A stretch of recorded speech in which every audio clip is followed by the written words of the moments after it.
వందనాలు పరిశుద్ధాత్మ తండ్రి, నీ బలమైన సన్నిధిని ఇక్కడ ఉంచండి, నీ ప్రసన్నతను ఇక్కడ ఉంచండి, నీ ప్రభావం ఇక్కడ ఉంచండి, నీ నామముని మాత్రమే మహిమపరచుకోండి రాజా. రాజానికి వందనాలు, ఈ శక్తిని అయ్యా నీ ప్రభావముని కనపరచుకోండి అయ్యా. తండ్రి నీకు వందనాలు అయ్యా. ఈ ప్రార్థన అంతట్లో మీరు ఉండండి, ఆది నుంచి అంతవరకు మీరే అధ్యక్షతను వహించండి రాజా. నీకే వేలాది వందనాలు, వేలాది వందనాలు, వేలాది వందనాలు, వేలాది వందనాలు, కోట్ల కొలదిగా కృతజ్ఞతాస్తుతులు యేసయ్యా. రాజానికి వందనాలు, వందనాలు, వందనాలు, వందనాలు, వందనాలు, వందనాలు యేసయ్యా. నీకు వందనాలు. వస్తున్న ప్రతి వారిని తాకండి, దర్శించండి.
సమస్తమునికిచ్చిన నీ త్యాగం మరువలేను. రాజా రాజా రాజా రాజాదిరాజువు నీవు, దేవా దేవా దేవా దేవాది దేవుడవు. రాజా రాజా రాజా రాజాదిరాజువు నీవు, దేవా దేవా దేవా దేవాది దేవుడవు. నిత్యం స్తుతించిన సమస్తమునికిచ్చిన నీ త్యాగము మరువలేను.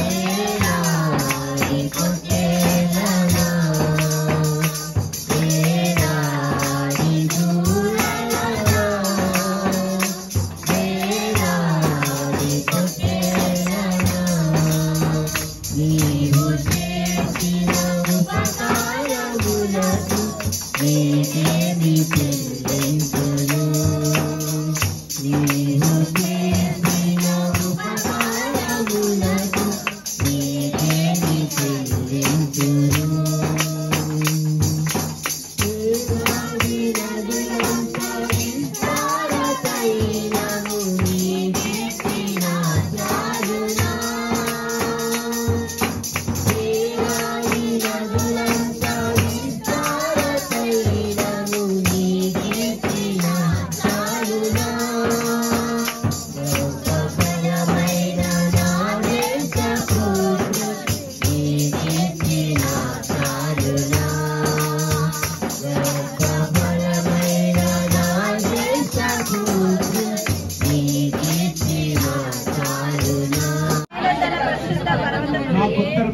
నాకు ఉత్తరమిచ్చు యెహోవా నాకు ఆధారము కావున నేను పండుకొని నిద్రపోయి మేలుకుందును 10,000 మంది దండెత్తి నా మీదకి వచ్చిన మోహరించినను నేను భయపడను.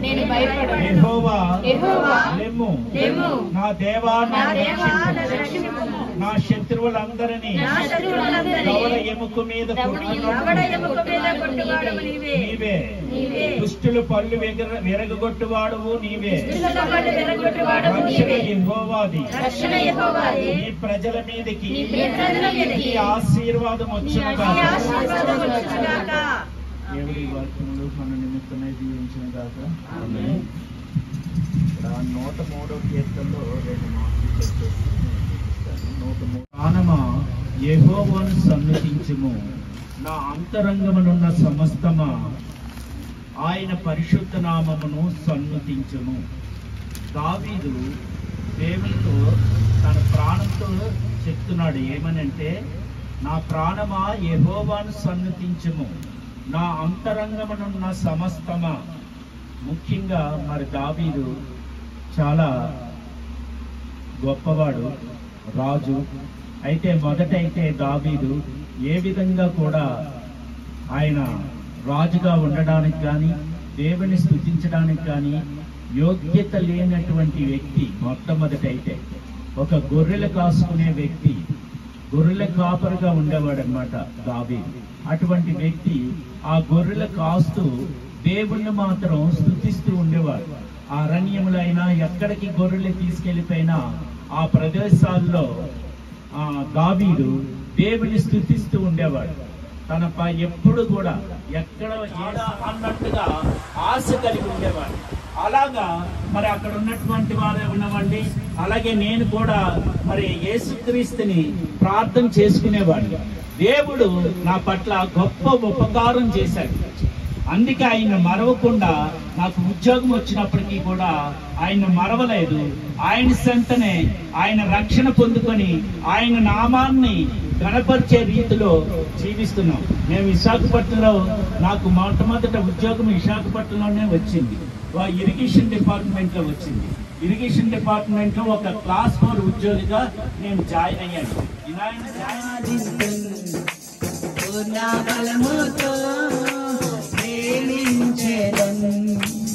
ఆరాధన ఆరాధన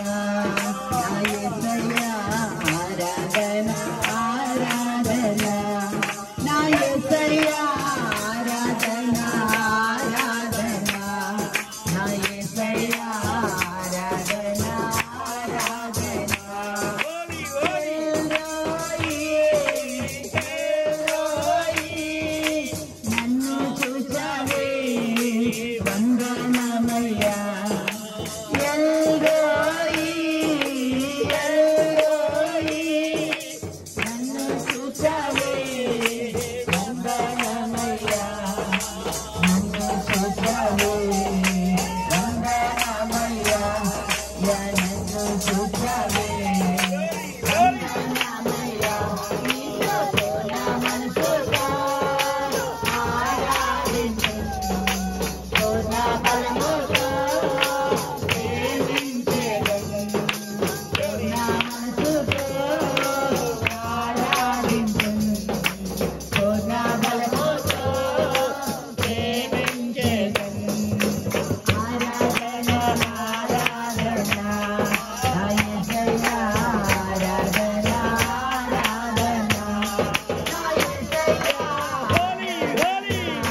ఎన్నో భయంకరమైన అనానుకూల పరిస్థితులు యేసు ప్రభు కూడా తలెత్తే ఒక మనిషికి కలిగే శోధనలన్నీ వచ్చాయి, పరీక్షలన్నీ వచ్చాయి, శ్రమ వేదనలన్నీ వచ్చాయి.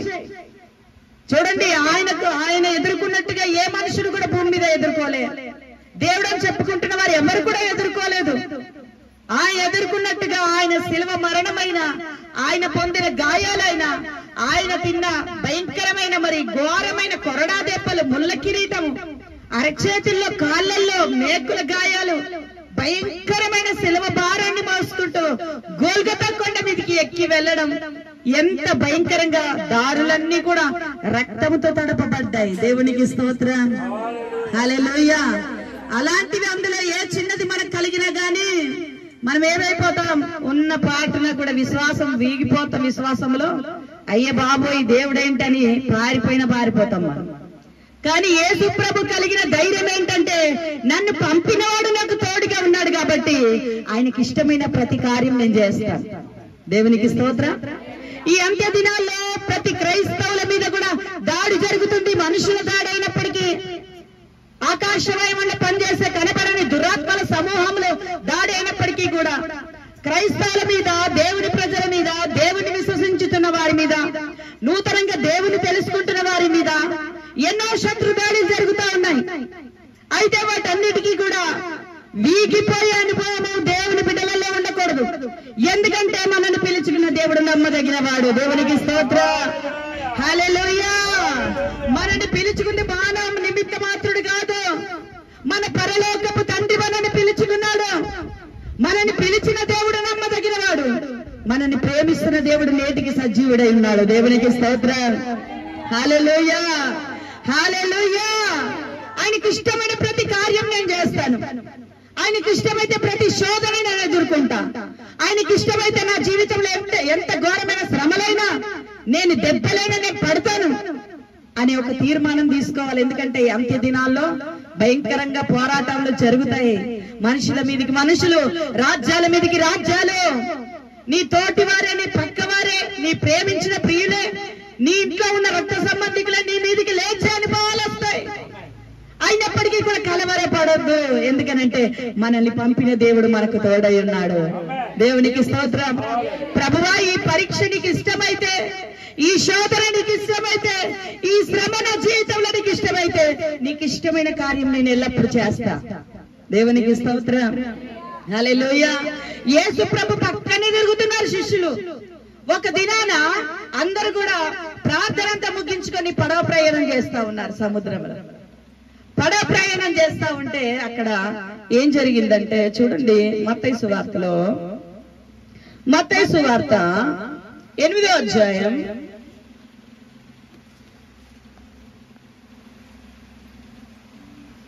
23వ వచనంలో, ఆయన దోణి ఎక్కినప్పుడు ఆయన శిష్యులు ఆయన వెంట వెళ్ళిరి.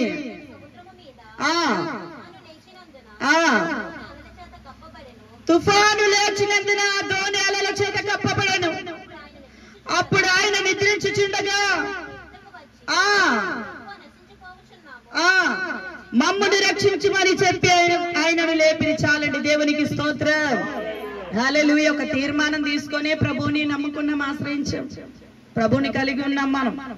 ప్రభువా, ఎన్ని శ్రమలు వచ్చినా, వాగ్దానం చేసావా లేదా? నీళ్ళలో దిగ్గానే ఎటువంటివి వచ్చినా మేము వీగిపోమయ్యా కదా. పాటలు కూడా అలాగే పాడతాం. యేసయ్య నీ ఉంటే మాకు చాలు, నీ మాట చాలు, నీ తోడు చాలు, నీ నీడ చాలు కదా. నువ్వు మాకు ఇంతవరకు తోడై ఉన్నావు, నిన్నే ప్రేమిస్తాం, నిన్నే ఆరాధిస్తాం చచ్చిపోయేంత వరకు, ఆఖరి ఊపిరి వరకు, ఈ ప్రాణం ఉన్నంత వరకు మట్టిలో కలిసిపోయేదాకా నిన్నే స్తుతిస్తామంటాం. ఇక్కడ కూడా కొంతమంది ప్రజలు పైన వచనాల్లో చూస్తే మీకు అర్థమవుతుంది. కొంతమంది అన్నారు ఆ జనసమూహం అంతా పంపివేసి వెళ్ళిపోదాం అని. అంటే ప్రభు నువ్వు ఎక్కడుంటే మేము అక్కడ ఉంటాం, నువ్వు ఎక్కడికి వెళ్తే మేము అక్కడికి వెళ్తాం. జబదయి కుమారుల తల్లి కూడా ఏమంటది, నీవెక్కడుంటావు, నీ కుడి పక్కకు ఒకళ్ళు, నీ ఎడం పక్కకు ఒకళ్ళు, నా పిల్లలు ఇద్దరిని ఉంచుకో అంటది. నేనుండే చోట ఉండడము, నేను తాగే పాత్రలను తాగదమా అంత సులువు కాదమ్మా. సులువా చెప్పండి? ఆ దెబ్బలు సులువా? అలాంటి దెబ్బలేస్తే భయంకరంగా మనం పారిపోతాం. నేను తాగే పాత్రలను తాగడం చాలా కష్టం. దేవునికి స్తోత్రం. హల్లెలూయా, హల్లెలూయా. పైన వచనాలకు కూడా మీరు గమనిస్తే అంతటొక శాస్త్రి వచ్చి, బోధకుడా నీవెక్కడికి వెళ్ళినా నీ వెంట వచ్చుదామని ఆయనతో చెప్పాను. దేవునికి స్తోత్రం. ఆయన వెంట వెళ్ళినప్పుడు దేవుని బిడ్డలారా, ఆయన కలిగి ఉన్నప్పుడు మనము చాలా జాగ్రత్తగా ఉండాలా. ఇతరుల కంటే మనం చాలా అలర్ట్గా ఉండాలా. ఆయన మన ధోనిలో ఉన్నాడు ఆ గ్రహింపే కాదు, ఆయన ఉన్నప్పుడు చూడండి అపవాది రెచ్చిపోతుంది దేవుని ప్రజల మీద. ఎందుకంటే దేవుడు మనకు అనుగ్రహించిన కృప అంత గొప్పది, ఆయన విలువైన రక్షణ అంత గొప్పది. రక్షణ పొందినా కానీ ఈ రక్షణ ఎలా పాడు చేయాలని క్రైస్తవ జీవితంలో కుటుంబాల్లో చొరబడతా ఉంటది. అప్పులు పెడుతుంది, రోగాలు పెడుతుంది, సమస్యలు పెడుతుంది, ఇరువురి మధ్యలో గొడవలు పెడుతుంది, అల్లరిని పెడుతుంది, భయంకరమైన పోరాటాలు పెడుతుంది. దేవునికి స్తోత్రం. హల్లెలూయా. కానీ చెప్తాం, ఎన్నో మాటలు చెప్తాం. అయ్యా నువ్వు ఎక్కడుంటే అక్కడ ఉంటాం, నిన్ను కలిగి ఉంటాం, నిన్ను విడిచిపెట్టాం, మాకు ఏం కలిగినా సరే నిన్ను మాత్రము మేము ఎప్పటికీ ఆ తుది శ్వాస వరకు కలిగి ఉంటామయ్యా, నమ్మకంగా జీవిస్తాం, సాక్షాత్తంగా ఉంటాం అని చెప్తాం. కానీ దేవుని బిడ్డలారా చూడండి, యేసయ్య ఎక్కిన దోణిలో వీళ్ళు కూడా ఎక్కారు. యేసయ్య ఉన్న దోణిలో భయంకరమైన సముద్రం మధ్యలోనికి వెళ్ళగానే తుఫాను లేచిందట. దేవునికి స్తోత్రం. అలల చేత నావ కొట్టబడతా ఉన్నది, అలల చేత కొట్టబడతా ఉంది, గాలి పెరిగిపోతుంది, తుఫాను పెరిగిపోతుంది, అలలు ఎగిసి పడుతున్నాయి. ఆ నావను దోణను కొడతా ఉంటే లోపలికి కూడా నీళ్ళు వస్తా ఉంటే భయం వేస్తా ఉంది. కానీ యేసు ప్రభు మాత్రం అమరమున తలగడ వేసుకొని పడుకున్నాడు. దేవునికి స్తోత్రం. హల్లెలూయా, హల్లెలూయా. చూడండి, దోణి మునిగిపోయే పరిస్థితి వస్తే మొట్టమొదటి అమరం మునిగిన తర్వాత దోణి అంతా మునుగుతుంది. దేవునికి స్తోత్రం. హల్లెలూయా. చూడండి, ఈ ఆత్మీయ జీవితంలో ప్రభువుని కలిగి ఉండి ఈ ఆత్మీయ జీవితాన్ని కొనసాగిస్తా ఉన్నప్పుడు దేవుని పిల్లరా, మన దోణిలో యేసయ్య ఉన్నాడు. కానీ భయంకరమైన తుఫానులు, గాలులు, భయంకరమైన అలలనే పోరాటాలు, సమస్యలు, భయంకరమైన బాధలు, వేదనలు, రోగాలు వచ్చి కొడతా ఉన్నప్పుడు మనం కలవరపడుతూ ఉంటాం, వీగిపోతా ఉంటాం. అబ్బో అయ్యి బాబో, ప్రతి సమస్య కూడా అమ్మో రోగమా, అయ్యో అప్పులా అని అలా అటు ఇటు వీగిపోతా ఉంటాం. సీమోను అంటే కదులుతున్న రెల్లట. సీమోను, నీవు రెల్లు అంటే అనుభవంగా ఉండద్దు, నీవు బండవలే ఉండవు. పేతురువి నీవు. పేతురు అంటే బండ అని అర్థం. దేవునికి స్తోత్రం. హల్లెలూయా. క్రైస్తవ బిడ్డలు, దేవుని కలిగి ఉన్న బిడ్డలు, దేవుని ఎరుగుతున్న బిడ్డలు, సర్వశక్తిమంతుడైన దేవుడు, జీవం కలిగిన దేవుడు, ఈ భూమికి పునాదులు వేసిన దేవుడని నువ్వెవరివైనా తెలుసుకొని ఉంటే దేవుని బిడ్డలారా, దేవుడు మన దోణిలో ఉన్నాడన్న విషయం మర్చిపోవద్దు. దేవునికి స్తోత్రం. హల్లెలూయా. ఎన్ని పోరాటాలైనా రాని దేవుడే చూసుకుంటాడు అంతా. అక్కడ వచ్చింది మొదట అమరం మునిగితే, ముందు దేవుడు మునిగితే కదా మనం మునుగుతాం. ఆయనే మునగలేడు. ఎన్ని శిలువ శ్రమలైనా కానీ శిలువకెక్కిన తనంతట తాను ప్రాణం పెట్టి సమాధి చేయి 3వ దినాలు లేచిన దేవుడు నేటి వరకు ఆయనని ముట్టుకోలేకపోతున్నారు. ఆయన ఏమంటాడు, మిమ్మల్ని ముట్టువారు నా కనిగుడ్డును ముట్టినట్టు. ఇప్పటికైనా ముట్టలేకపోతున్నారంటే నిన్ను కూడా ముట్టారు. బయట వస్తున్న గాలి తుఫాన్లకి, కష్టాలకి భయపడుతున్నదే తప్ప నీకెటువంటి బాధ కలగదు. దేవునికి స్తోత్రం. హల్లెలూయా. నువ్వు సంతోషంగా ఉండాలి. దేని విషయమే కన్నీరొద్దు, చింతొద్దు, బాధొద్దు. ఎందుకంటే యేసు ప్రభు మొట్టమొదట మునిగితే అప్పుడు నువ్వు మునుగుతావు. ఆయన మునగడానికి అవకాశమే లేదు. వాళ్ళందరూ భయపడిపోతున్నారు. అయ్యే బాబా తుఫాన్ వచ్చింది, గాలి వచ్చింది, ఇంటి దగ్గర పెద్ద అలలు వచ్చి కొడతా ఉంటే యేసుప్రభు పడుకున్నాడు. మనని కాపాడే వాళ్ళు ఎవరు? ప్రభువా నశించిపోతున్నామో నీకు చింత లేదా అని అడుగుతున్నారు. రక్షించమని కేకలు వేస్తా ఉన్నారు. దేవునికి స్తోత్రం. ఏమంటున్నారండి? ప్రభువా మేము నశించిపోతున్నాం, మమ్మల్ని రక్షించి నీకు చింత లేదయ్యా అలా పడుకున్నావు, మమ్మల్ని రక్షించమని కేకలు వేయగా అందుకు ఆయన అల్ప విశ్వాసులారా ఎందుకు భయపడుచున్నారని వారితో చెప్పి లేచిగా సముద్రమును గాలిని సముద్రమును గద్దింపగా మిక్కిలి నిమ్మలమాయను. గట్టిగా చెప్పండి కొడుతూ దేవుని నామమును మహిమపడదాం. దేవునికి స్తోత్రం. హల్లెలూయా, హల్లెలూయా. ఏ గాలి తుఫాను చేత కొట్టబడుతున్నావు? భయంకరమైన వ్యాధి పోరాటాల, భయంకరంగా మోయలేనంత అప్పు భారమా, భయంకరమైన అనారోగ్యమా, నీ ఇంట్లో వాళ్ళ నుంచి సమస్యల పోరాటాల, చిన్న చిన్న వాటికే భయంకరమైన ఏడుపు, దుఃఖము, కన్నీరు ఏలుబడి చేస్తున్నాయా? నమ్మిన వారి చేతిలోనే నిండా మునిగిపోయిన అనుభవం నీ జీవితంలో ఉందా? ఎటువంటి పరిస్థితులు ఎదుర్కొంటున్నావు? ఈ రాత్రి నీ బాధ ఏమైంది? శారీరక బాధ, మానసిక బాధ, కుటుంబ బాధ, వ్యక్తిగత పోరాటమా? ఏ సమస్య చేత కొట్టబడుతున్నావు ఈ రాత్రి? సముద్రములో లేచిన గాలి తుఫానునే అంటే నిమ్మలమైపోయిందట. దేవునికి స్తోత్రం. హల్లెలూయా, హల్లెలూయా.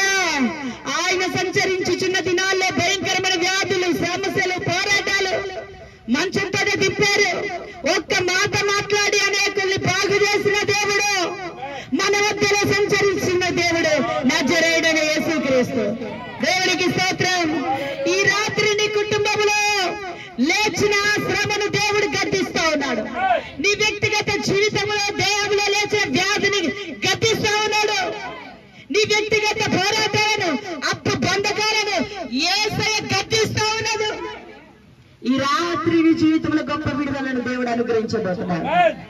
నీ ప్రతి కన్నీరు నుండి, ప్రతి కట్ల నుండి, ప్రతి శోకము నుండి, ప్రతి వేదన నుండి, మోసపూరిత మనుషుల నుండి యేసు నామములో గొప్ప విడుదల కలుగునుగా.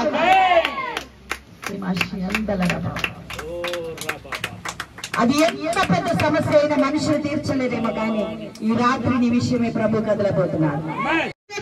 దేవుడు తొలగించబోతున్నాడు. గొప్ప కార్యమును నీ జీవితంలో ప్రభు జరిగించలేన్నాడు. అది ఎంత పెద్ద సమస్య అయినప్పటికీ కూడా ఆ సమస్య నుండి విడిపించడానికి నజరేయుడైన యేసు ఈ రాత్రి నీ విషయమే కదులుతున్నాడు. నమ్మితే బిగ్గరగా దేవుని స్తుతించు. ఈ రాత్రి నీ జీవితంలో అద్భుతం జరగబోతుంది. ఈ రాత్రి నీ జీవితంలో అద్భుతం జరగబోతుంది. నీ కన్నీరు తొడబడబోతుంది.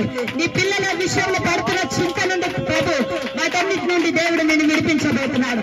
నీ కుటుంబ విషయంలో పడుతున్న చింత నుండి ప్రభు నిన్ను విడిపించబోతున్నాడు. వ్యక్తిగత పోరాటాలు, మానసిక పోరాటాలు, భయంకరమైన అప్పులైన సమస్య నుండి ప్రభు గొప్ప విడుదలను దయచేయబోతున్నాడు. థ్యాంక్ యూ లార్డ్, నీకు వందనాలు. నీ ఉద్యోగ విషయంలో, నీ పనుల విషయంలో దేవుడు గొప్ప విడుదలను అనుగ్రహించబోతున్నాడు. ఇప్పుడున్న స్థితి చూసి ఇదే నా స్థితేమో, ఇదే నా గతేమో అనుకుంటున్నావు కానీ లేదు లేదు, నిన్ను నెక్స్ట్ లెవెల్ దేవుడు నడిపించబోతున్నాడు. ఉన్నతమైన స్థితిలోనికి దేవుడు నిన్ను నడిపించబోతున్నాడు.